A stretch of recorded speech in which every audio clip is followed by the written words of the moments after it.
ఆంధ్ర తెలంగాణలో బయట వాళ్ళు ఛత్తీస్గఢ్ వాళ్ళు ఒరిస్సా వాళ్ళు ఉత్తరప్రదేశ్ వాళ్ళు వచ్చేందుకు పనిచేస్తున్నారంటే ఒక వ్యాపారస్తుడు చెప్తున్న లెక్క. పక్క రాష్ట్రాల వాళ్ళకి పనికొస్తే బయట వాళ్ళకి పనులు ఇస్తున్నారు, లోకల్ వాళ్ళకి పనులు ఇవ్వడం లేదని గోల్ చేస్తున్నారు.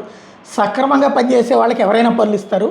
బీహార్, ఉత్తరప్రదేశ్, కోల్కతా, రాజస్థాన్ లాంటి రాష్ట్రాల నుండి పనుల కోసం ఇక్కడికి వచ్చిన వాళ్ళు సక్రమంగా పనులు చేసుకుంటూ జీవనం సాగిస్తున్నారు. నెలకి 15,000 రూపాయల జీతం, వాళ్ళ భుక్తికి అయ్యే ఖర్చు, గోధుమ పిండి బస్తా మరియు కూరగాయలు, ఇలా అన్నీ మనం ఇచ్చిన ఒక్కొక్కరికి 20,000 రూపాయల ఖర్చు మాత్రమే అవుతుంది.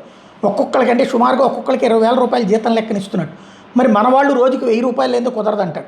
పొద్దున్న 9:30కి వస్తారు, మధ్యాహ్నం గంట భోజనం అంటారు, గంట రెస్ట్ అంటారు, సాయంత్రం 5:30 గంటల వరకు చేయవలసిన పని 5 గంటలకు ఆపేసి వెళ్ళిపోవడం రెడీ అవుతారు. ఇలా చేస్తే డబ్బులు ఇచ్చి చేయించుకునే వాళ్ళు నష్టపోతారు. అందుకే ఇతర రాష్ట్రాల నుండి వర్కర్లను తెచ్చుకుంటున్నారు.